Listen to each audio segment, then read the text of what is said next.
Do you struggle with kitchen organizing?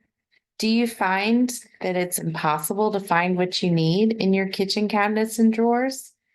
Well, you're in luck because today we're going to continue our discussion on kitchen cabinet and drawer storage options here on Get Organized with Jodi. Hi, I'm Jodi Granock. I'm a certified professional organizer with over 15 years in the field. And this is our second in a two-part video series on kitchen cabinet and drawer storage options. If you missed part one, you can click on the link up here and watch that first. So we're moving on to drawer organizers. Now we've all seen drawer organizer inserts. They're great for keeping silverware, gadgets, and small items contained and organized.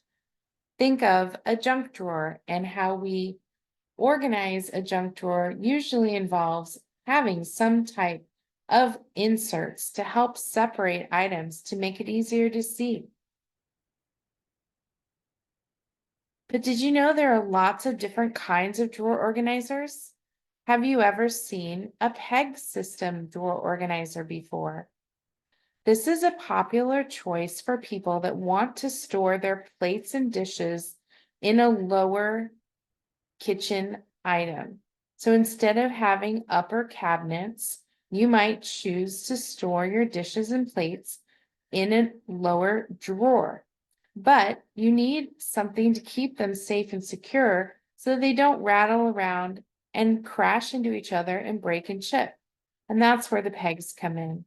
When you have an organizing system like the peg system in a drawer, you have the option to move the pegs to different locations so that you can match them up to the size of your dishes.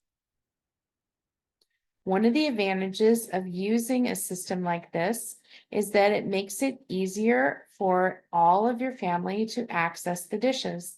And it can be great to give extra responsibility to younger children who can help set the table as long as they can reach the dishes in the kitchen. And also it means that they can help put those dishes away if they are helping with emptying the dishwasher, for example. And drawer organizers come in all different shapes and sizes and textures. You can get a full organizing insert, or you can have pieces that you can mix and match. So you can have drawer organizers that are solid or see-through. They can be acrylic or mesh, like in this photo. They can be made of bamboo or wood or plastic. But you don't have to buy a drawer organizer. You can do it yourself and make an organizing product simply by using common household items like checkbook boxes, if you still have those, or shoebox lids, which are shallow enough that they can fit inside a drawer. And what these items do is allow you to separate the contents of your drawer and keep things from bumping into each other. And that allows you also to create different categories for what you want to keep in each area.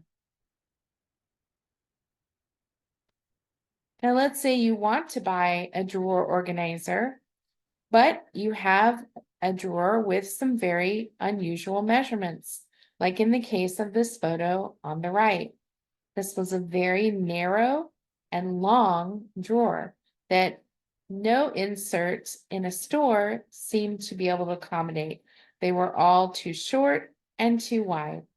But never fear, because now we have stores like the Container Store that sell custom drawer organizer strips for drawers just like this that have unusual measurements.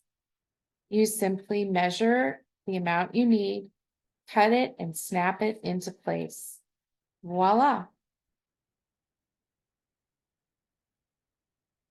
No matter what type of storage options you're using, when you are organizing kitchen cabinets and drawers, as we talked about in a previous video, the last step that you want to consider is labeling. Labeling is so important that I wrote it 3 times. Labeling holds everyone accountable.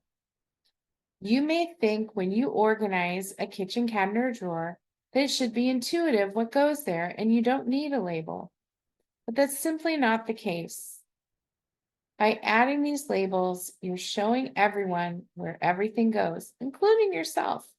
Because what if you wait to go to the store, for example, until you've completely run out of several items?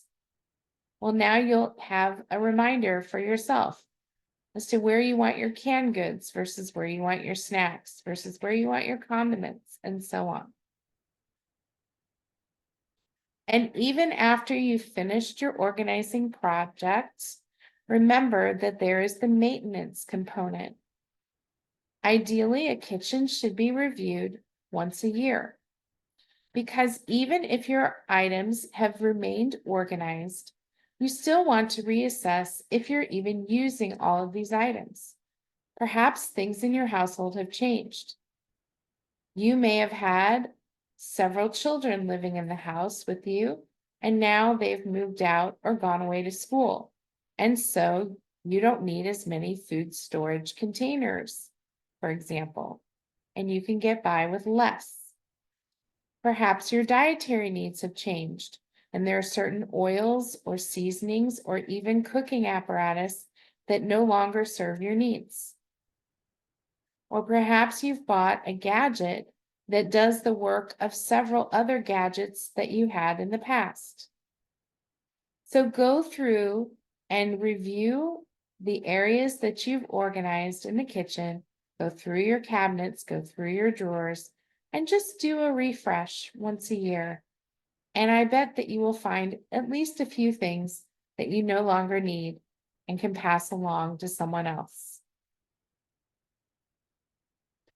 I encourage you to visit organizingmagic.com for more organizing resources, including our free e-newsletter and information about our monthly Zoom webinars, which are also free.